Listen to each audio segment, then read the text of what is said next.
বিসমিল্লাহির রহমানির রহিম। আসসালামু আলাইকুম। কেমন আছেন আপনারা সবাই? আলহামদুলিল্লাহ, আমিও ভালো আছি। আজকে আপনাদের মাঝে আমি নিয়ে আসছি চাপা শুটকির বড়া। তো চাপা শুটকির বড়া তৈরি করতে আমাদের যা যা লাগবে, এখানে আমি কয়েকটি চাপা শুটকি নিয়ে নিয়েছি, কতগুলো রসুন নিয়ে নিয়েছি, একটা আলু লাগবে আর রসুন লাগবে।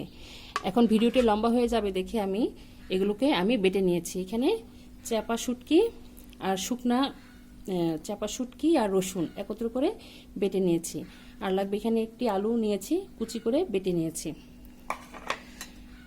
লাগবে লাল মরিচের গুঁড়ো, আধা চামচ পরিমাণ হলুদের গুঁড়ো, পেঁয়াজ কুচি লাগবে।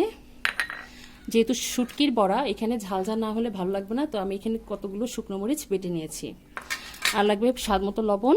আর এখানে আমি কচু পাতা আর তেলাকুচা পাতা দুটাই ব্যবহার করব। দুভাবেই আমি আপনাদেরকে তৈরি করে দেখাবো। তাহলে চলুন আমার মূল রান্নায় চলে যাই। আমরা চুলোর কাছে চলে আসছি, এখন জালটি জ্বালিয়ে দিব। বিসমিল্লাহির রহমানির রহিম।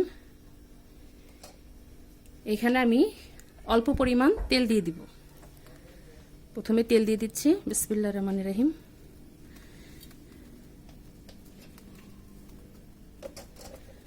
আমি যেভাবে তৈরি করি সেভাবে আপনাদেরকে তৈরি করে দেখাবো। এখানে তেল দেওয়ার কারণটা রান্নাটার কারণ আমি যে আলুটা ব্যবহার করব সেই আলুটার যে কাঁচা স্মেলটা সেটা চলে যাবে। আমি একত্র করে এগুলোকে একটু রান্না করে নিব। এখন আমি পেঁয়াজ কুচি দিয়ে দিচ্ছি। বিসমিল্লাহির রহমানির রহিম।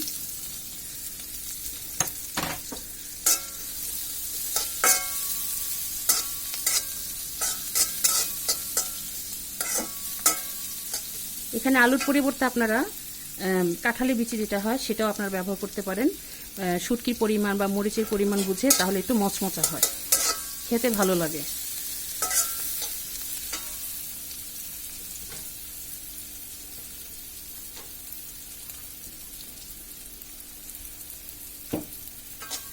এখানে পেঁয়াজটা একটু নরম হয়ে আসলে এর মধ্যে আমি সব মশলাগুলো দিয়ে দিব।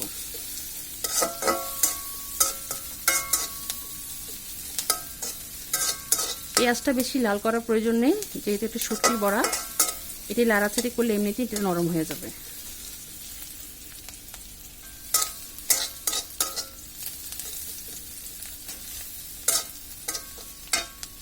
এখানে সামান্য পরিমাণে পানি দিয়ে দিচ্ছি, যেন মশলাটা পুড়ে না যায়। এখন আমি যে লাল মরিচের বাটাটুকু আছে সেটা দিয়ে দিচ্ছি এর মধ্যে।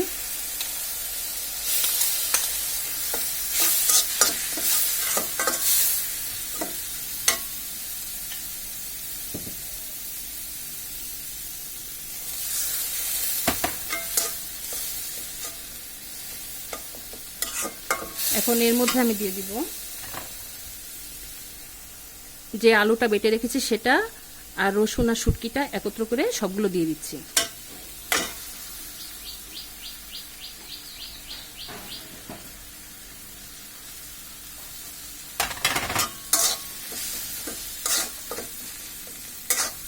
এটাকে অনবরত নাড়তে হবে, না হলে নিচে দিয়ে পুড়ে যেতে পারে। এখন এর মধ্যে আমি যে লাল মরিচের গুঁড়ো নিয়েছি 1 চামচ ভরে, আর আধা চামচ পরিমাণ হলুদের গুঁড়ো সেটাও দিয়ে দিচ্ছি।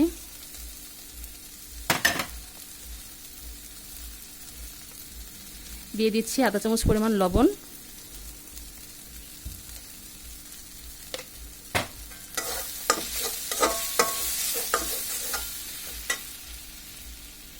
সামান্য একটু পানি দিয়ে দিব, যেহেতু এটা মশলা, নাহলে লেগে যাবে।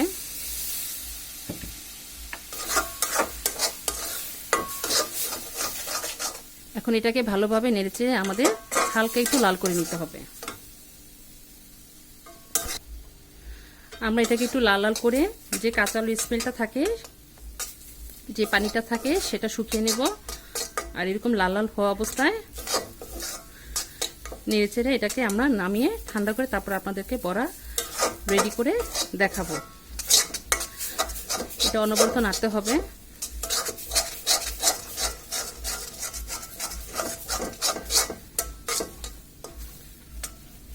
এখন আমাদের এটা হয়ে গিয়েছে। এখন আমরা এটাকে নামিয়ে ঠান্ডা করে তারপর আপনাদেরকে তৈরি করে দেখাচ্ছি। আমাদের শুটকির যে তেলের যেটা লাড়া দিয়েছিলাম সেটা এখন ঠান্ডা করে নিয়েছি। এখন আমি প্রথমে এরকম কচু পাতার মধ্যে আমি একটা ভরে দেখাচ্ছি। বিসমিল্লাহির রহমানির রহিম।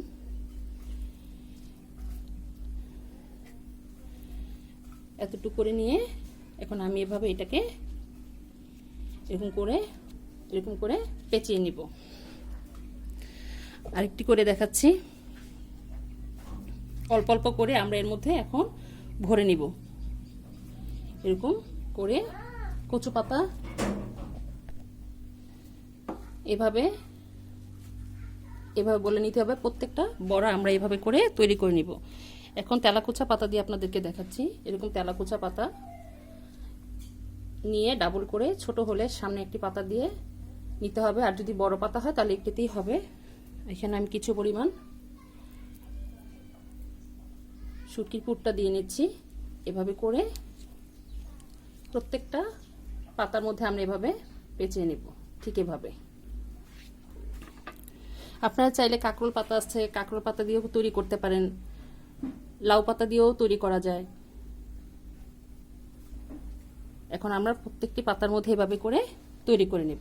তাহলে আমরা প্রত্যেকটা পাতার মধ্যে পুরগুলো ভরে তৈরি করে নিই।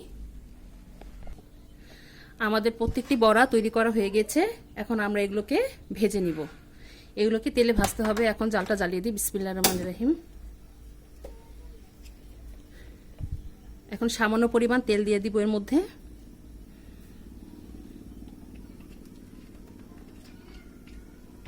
আপনারা এটা সরাসরি বেটেও বা ব্লেন্ডার করেও এই মশলাটাকে আপনারা রেডি করে পাতার মধ্যে ভরে নিতে পারেন, যে যেভাবে তৈরি করে।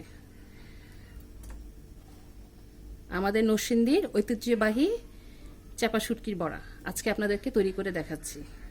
তো এখন প্রথমে আমি একটি দিয়ে দিচ্ছি। বিসমিল্লাহির রহমানির রহিম। বিসমিল্লাহির রহমানির রহিম।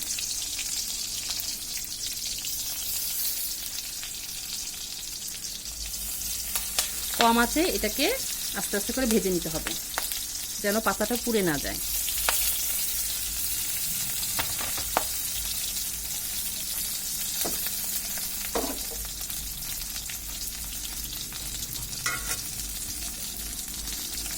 এটা অল্প হয়ে আসলে উল্টিয়ে দিব।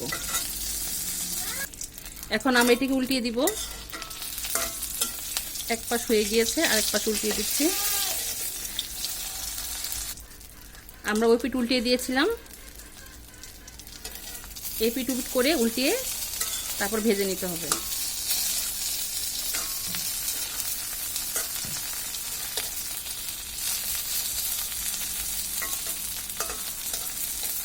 আমরা প্রত্যেকটা বড়া এভাবে ভেজে নিব। আমরা তখন এগুলোকে নামিয়ে ফেলেছিলাম, এখন আরেকবার দিয়েছি। এই যে দেখুন, ঠিক এরকম হবে বড়াগুলো। তো আমরা এইভাবে বাকি বড়াগুলো তৈরি করে নিই। তৈরি হয়ে গেল আমাদের মজাদার, আমাদের নরসিংদী ঐতিহ্যবাহী চাপা শুটকির বড়া। মাশাআল্লাহ, আলহামদুলিল্লাহ। দেখুন, দেখতে ভালো লাগছে না? আপনারা অবশ্যই একবার হলে এভাবে তৈরি করে দেখবেন। ইনশাল্লাহ আপনাদেরটাও আরও ভালো হবে। তা আমার এই রেসিপিটা আপনাদের কাছে কেমন লেগেছে অবশ্যই আমাদেরকে কমেন্ট করে জানাবেন, আর বেশি বেশি করে শেয়ার করে দিবেন, আর লাইক করতে একদমই ভুলবেন না। তো তৈরি হয়ে গেল আমাদের মজাদার চাপা শুটকির বড়া। তো আমার জন্য দোয়া করবেন, আমি যেন আপনাদের মাঝে আরও নতুন নতুন রান্না নিয়ে আসতে পারি। তো আপনারা যে যেখানে আছেন ভালো থাকেন, সুস্থ থাকেন। আল্লাহ হাফেজ।